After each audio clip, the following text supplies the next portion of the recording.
என் தங்கச்சி வந்து already judge கிருஷ்ணகிரில. நான் அப்படியே பேர் என்னப்பா? பேர் என்ன? மீனா பிரீத்தி. இல்ல உங்க பேரு? என் தங்கச்சி ஜட்ஜ். உங்க பேர் என்னப்பா? ரமேஷ் முத்துராமன் சொல்லிட்டேன். ரமேஷ் முத்துராமன். நாளைக்கு வந்து இது வந்து சிஎம் செல்லுக்கு போவோம். அங்க போயிட்டு பதில் சொல்லுங்க. பாத்துக்கிறோம். அந்த கட்சியில நாங்க இருக்கோம். அதனால இங்க தைரியமா சார் அதுதான். Okay okay okay.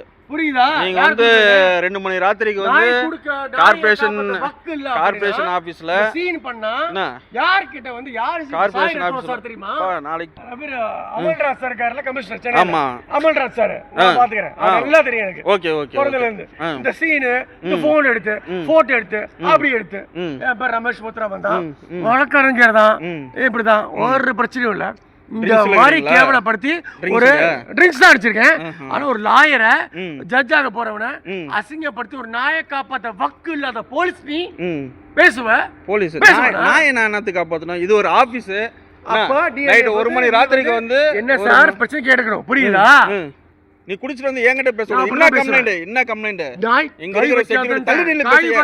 எனக்கு ஸ்மெல் ஒத்துக்காது. எனக்கு குடி ஸ்மெல் எனக்கு ஒத்துக்காது. அப்ப நாய்ங்களுக்கு இப்ப சாப்பாடு போட வக்கு இல்ல அப்படினா அது கவர்மெண்ட் கிட்ட போய் கம்ப்ளைண்ட் பண்ணுப்பா. நான் பாத்துக்கறேன். அது நீ பண்ணு. 1 மணி ராத்திரிக்கு இவங்கள வந்து ஏன் மிரட்டற? அப்படிதான் மிரட்டுவேன். ஏன் மிரட்டற? சிஎம் வீட்ல 20 ஏன் மிரட்டற இவங்கள? 25 நாய் வச்சிருக்கார் தலைமை சிஎம் அவர் வீட்ல. தெரியுமா? இல்லங்கறல